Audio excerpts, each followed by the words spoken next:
57goldradio.com, Gary Cubetta back again, and it's my pleasure to introduce the author of A Colossal Failure of Common Sense, the inside story of the collapse of Lehman Brothers, Larry Lawrence McDonald. Larry or Lawrence?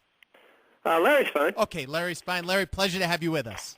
Thanks, Gary. Great to be here. I heard you last Sunday. I like to listen to Bob Brinker on the weekends. I think he's got a very good program, and you came on, and my ears perked right up because the Lehman Brothers situation has been a fascination to me for about the last year and a half, 2 years or so. You worked with Lehman Brothers. What exactly was your role with the company?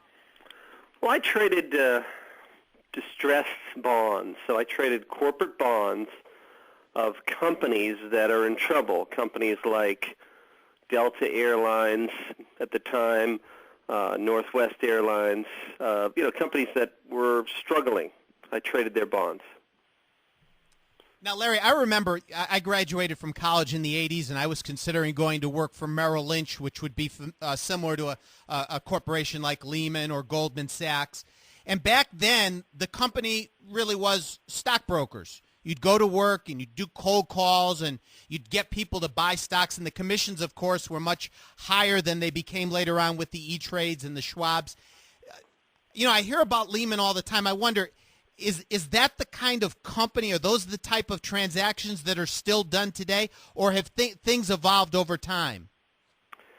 Well, that's what makes this book, A Colossal Failure of Common Sense, such a treat, because it brings the reader inside of the investment bank. And when you go inside of Lehman Brothers, when you get under the hood, you'll see that it wasn't like a Merrill Lynch. We didn't have any stockbrokers. We didn't have a sales force. It was essentially an investment bank that traded securities, bonds, stocks, real estate loans, and things like that. We traded a lot of securities with institutional investors.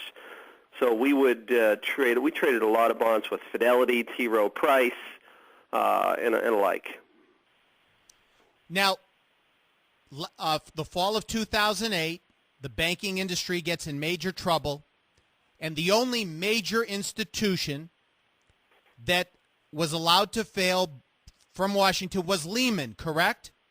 That's right. Major institution. Now, there's been a lot of controversy. People have said that because Hank Paulson was the CEO and made a fortune with Goldman Sachs and Lehman was a major competitor, that by design Lehman was allowed to fail since Paulson had the final real say on it.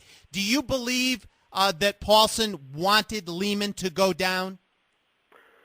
Well, if you take one thing from this interview, remember these words. I mean, Hank